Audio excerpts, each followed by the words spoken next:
911, what's your emergency? Hello?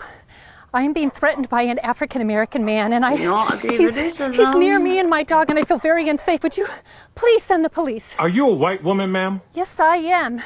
And this man, who is African-American, scaring us. Hold on, I'm transferring your call. Me watching now. 912 white emergency response. All right, ma'am. Karen, is it? Yes, how did you know? Try to remain calm, Karen. Just stay on the line and I'm going to help you. First of all, is your dog on a leash? Put the dog on the leash.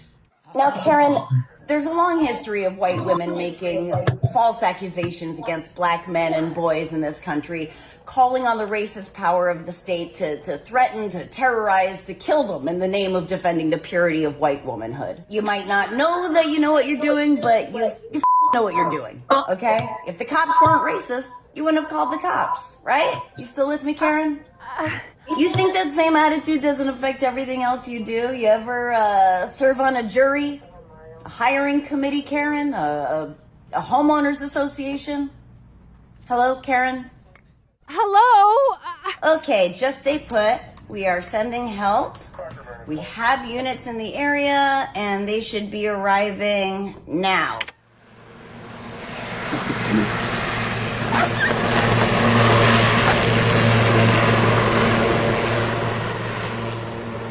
Thank you for calling 912. Don't ever do it again. I don't know what to say about that.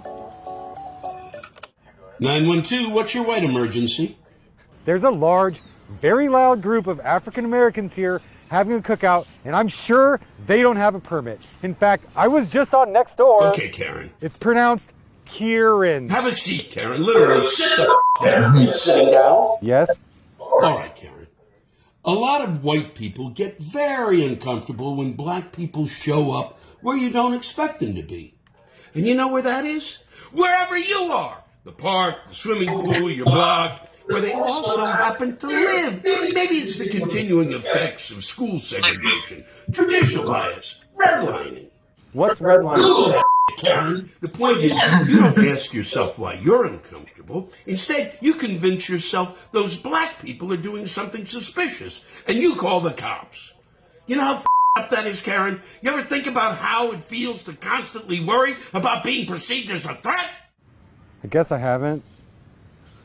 I mean, I've just never really had anybody to talk to about this stuff. Hold tight, Karen. I've got Sheila on the line. Sheila from HR?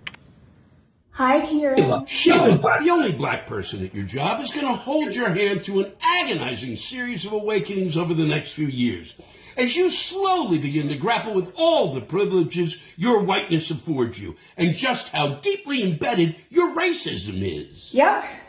I'm going to be super patient, even though the way you'll manage to make every single thing about you and your delicate feelings is going to make me want to slap the out of you on like an hourly basis. Wow, that sounds amazing. Yeah, it's going to be exhausting. Which is why you'll be paying Sheila $600 for every 20 minutes of her time.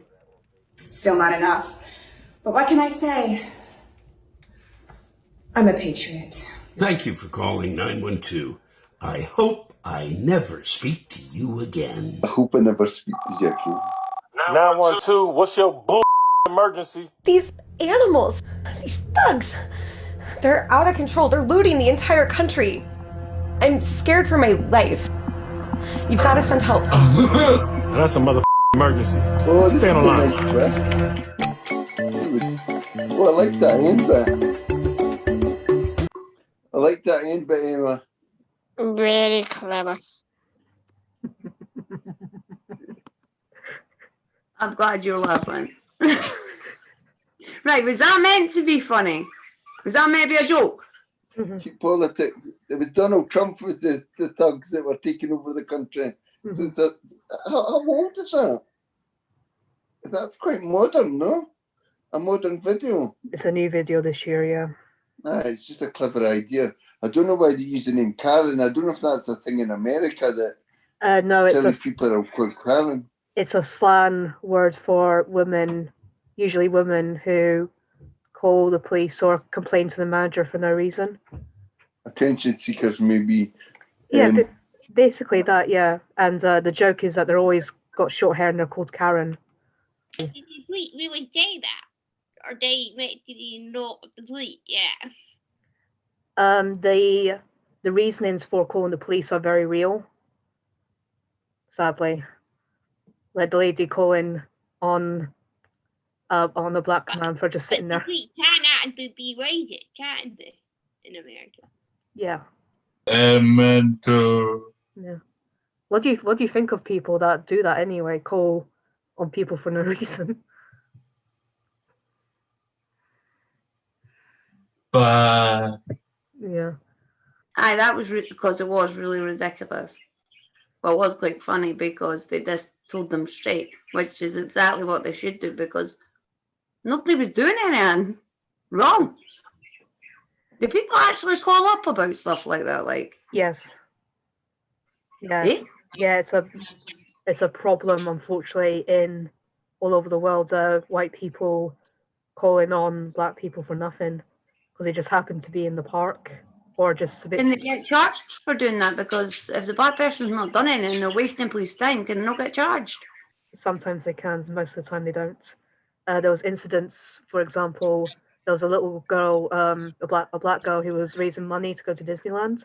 So she was using a lemonade stand, and her white neighbor called the police on her, saying she didn't have a permit to do so.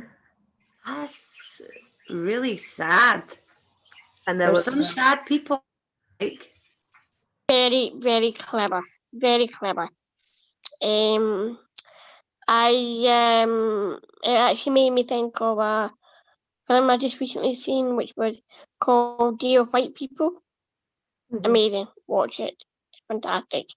I think it just shows what a chump, pardon my language.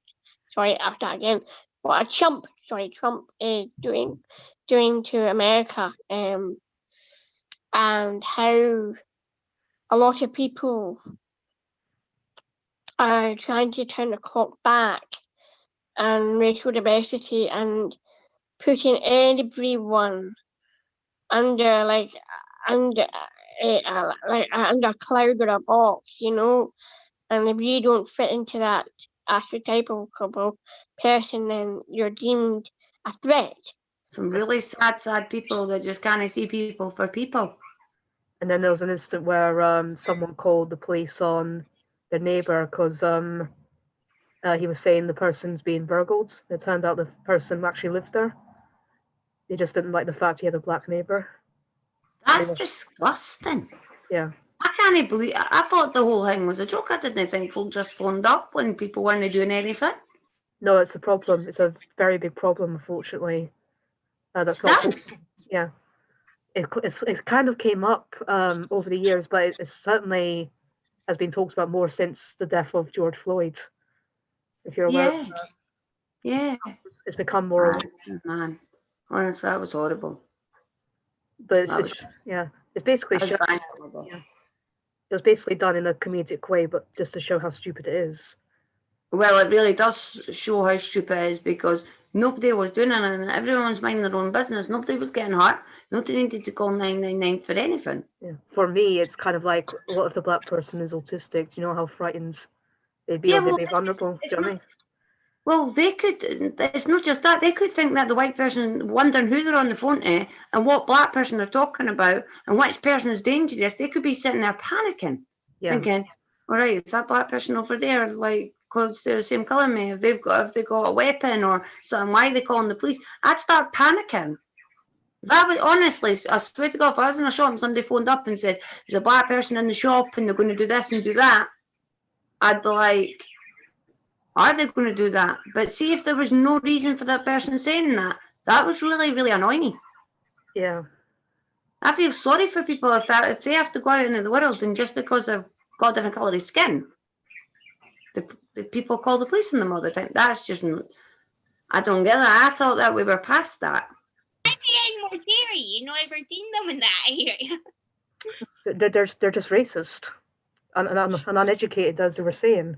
That makes me really sad because, you know, I have a lot of friends who, you know, who are ethnically diverse, and you know, they have to kind of balance being polite with being forthright, and it's like you can say whatever you like to me.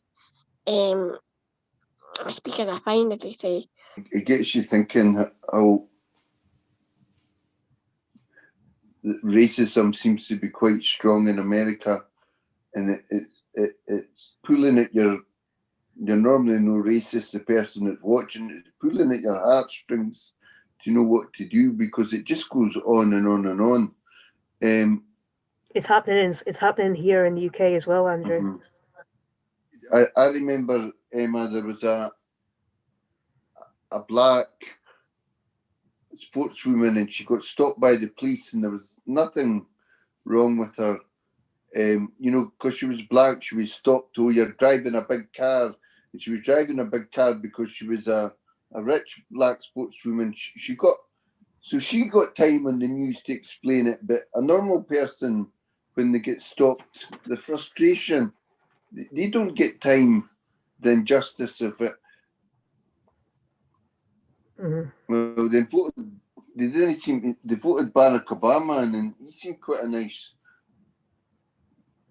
a cool president, but it didn't seem like that was the end when they voted him in, and a few years later, it's just the divisions in America. Some people like one person, some people like the other, and just because they disagree, they're not friendly with each other. It's just a very sad state of affairs.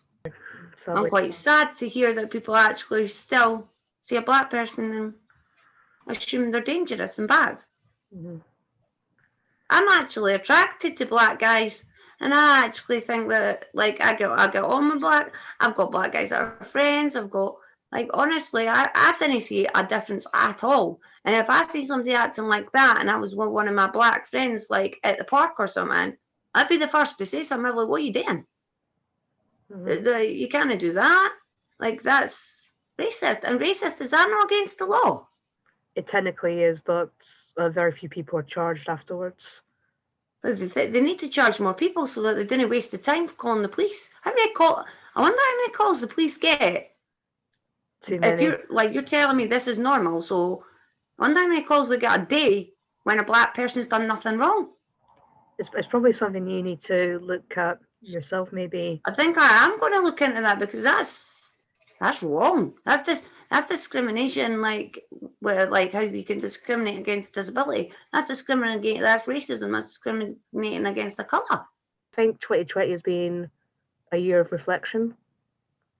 I don't know if like the pandemic has cost us a lot of stuff, but it's also made us more self-aware, I guess. Yeah. It's kind of forced a really ugly image of our society. Unfortunately, it's not working out for us disabled people, but it is working out for which is good. It's a good step, but it needs to go further, I think. Yeah, I think it's education as well. When you deprive someone of an education, when you deprive when you have to go and find out for yourself what's going on, that can be quite draining as well. I feel that there's so much misinformation out there for everyone. You know, they want to say, oh, okay, you have got this right. Here's your reference. So it's like, whoa, hang on. This is really wrong. I'll take an example. Shape of Water. They're like, oh, you should love this film. It's about a deaf person. And I'm like, no, the person who is playing the person, Sally Hawkins, very good actress, is not deaf. That's what I take issue with. And again, it's harking back to putting people, that kind of, as I say, 1983, that 80s, all these films that came out during that time were so-called inspirational films.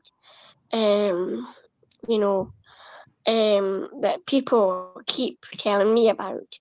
I'll give you a couple of references, and I apologise in advance if they are close to home. So I was told to watch, in no particular order, The Rain Man, The Boy Who Could Fly. I know exactly. What was the other one? Of Mice and Men as well. I don't know why. Don't ask me why. Cause of Lenny. Yeah, that's it. Thank you. And trying to think. And so yeah, these type of films. So I watched them and I was like, yes, and they're like you, and I'm like, nope, they're not like me. They're nothing like me. And yes, so I hate these films. And I hate any references. I think you have to remember that, you know, when you're being put into a democratic box, it's very difficult to get out of. So that's why I myself personally like to remain undiagnosed, and that's quite good. So yeah.